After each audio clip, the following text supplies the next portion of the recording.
mais uma transmissão da Academia Dynamis de Engenharia Geotécnica, com a nossa live de quinta-feira, dando prosseguimento já na terceira parte do primeiro vídeo da série, cujo título é Que casa me edificareis e qual é o lugar do meu repouso?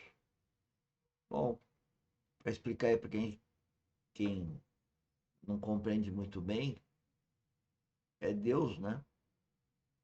Falando, quando ele fala de casa, na verdade, cada filho de Deus é considerado uma casa, né? Espiritualmente falando, evidentemente. E o conjunto de pessoas que nasceram de novo também é um tabernáculo, é uma casa. Então, na verdade, quando Deus coloca coisas assim, e qual lugar de repouso significa casa, né? Está ligado a nós edificarmos Cristo em nós. Porque à medida que eu estou edificando Cristo, à medida que eu nasci de novo, à medida que eu tenho o Espírito Santo habitando o meu coração, tem esse sentido de habitação de casa de Deus, né? Mas vamos escutar então, quem sabe mais, que é o preletor que a gente vem já acompanhando aí, que é o Romeu Bornelli, e vamos deixá-lo concluir o seu vídeo, o primeiro vídeo da série dele, e com esse tema aí. Vamos escutá-lo. Então.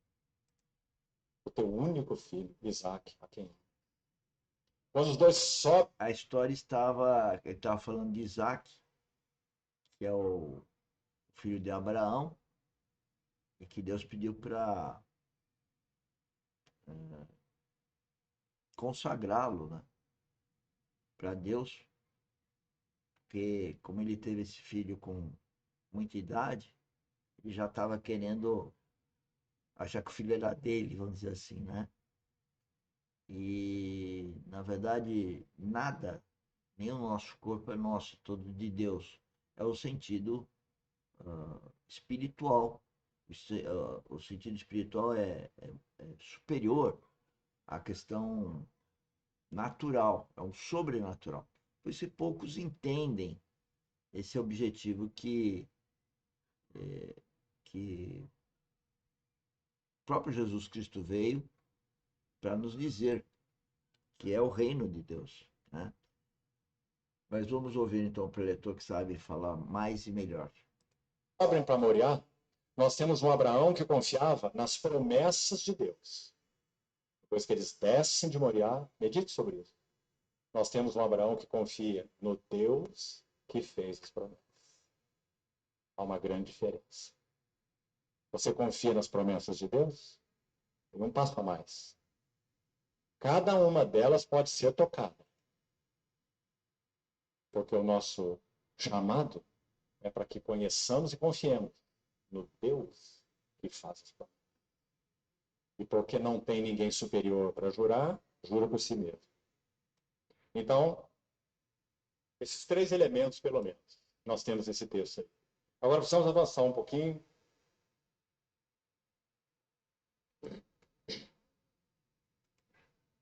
Vamos para o primeiro livro das Crônicas, por favor.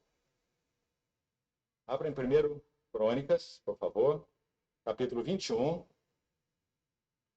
Eu queria narrar essa história aqui, não vamos poder ler, precisamos avançar. Não saímos tarde demais daqui. Eu quero narrar a história para os irmãos, mas você vai tendo aí, então, a referência. Primeiro livro das Crônicas, capítulo 21. Abra, por favor.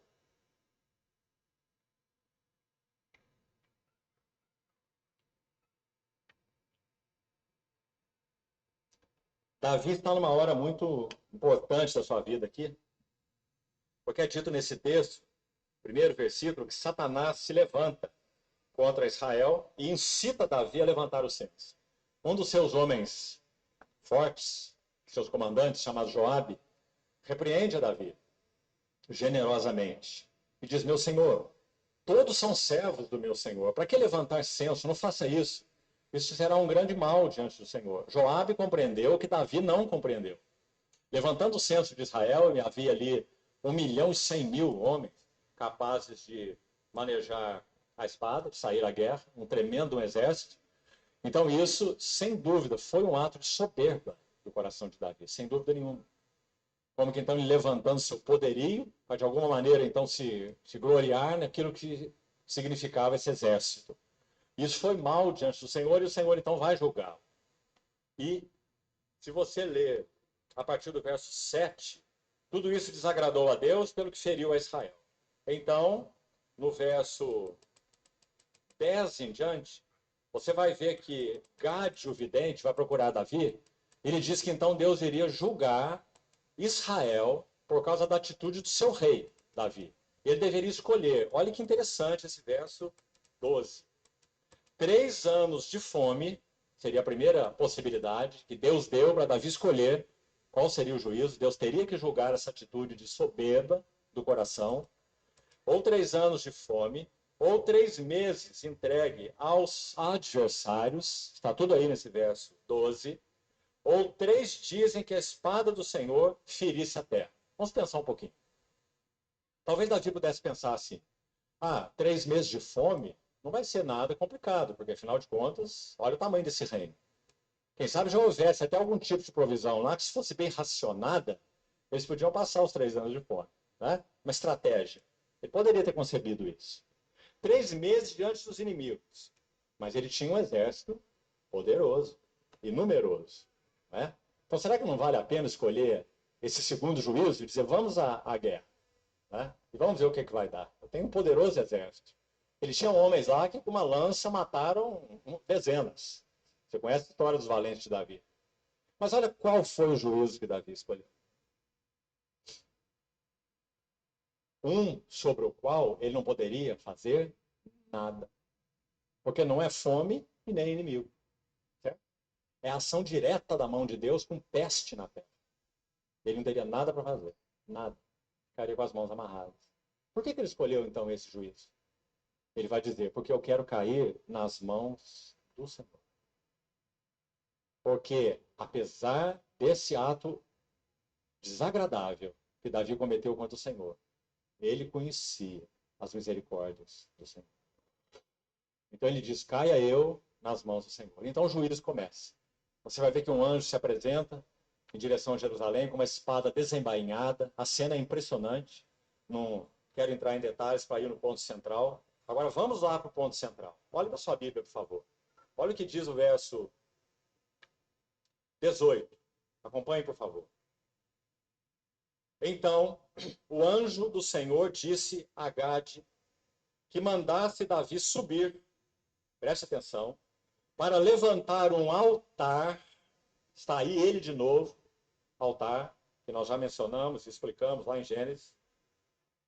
Levantar um altar ao Senhor na eira de Ornã, o Jebuseu.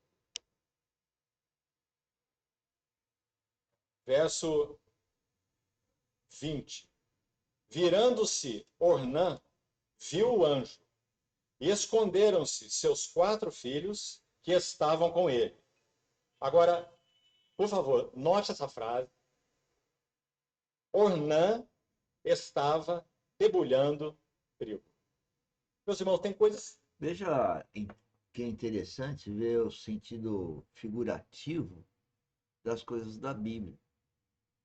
Por isso que eu recomendo e sigo esses preletores que estão no canal nosso do YouTube, Engenheiro Mauro Lozano, porque cada vez que eu ouço às vezes 3, 4, 5, 6 vezes, semanas, meses, depois ouço novamente, vêm as revelações. Porque os sentidos figurativos, eles são muito interessantes para você ter a revelação do que Deus está querendo dizer para cada um de nós. Porque ao ler um texto, ouvir um vídeo, ver um vídeo, assistir um vídeo, Em todas essas situações, como a vida espiritual é uma coisa que é do momento, é quando o Espírito Santo quer, e é para cada um de nós, porque Deus tem um propósito para cada um de nós, então nós temos as revelações. Então eu costumo dizer o seguinte: se você de coração procurar Deus, ele vai estar ouvindo. E quando você fica estudando a Bíblia de coração, procurando um relacionamento com a Trindade, conhecendo a Jesus Cristo e conhecendo esses sentidos figurativos que estão escritos na Bíblia, você vai tendo revelação.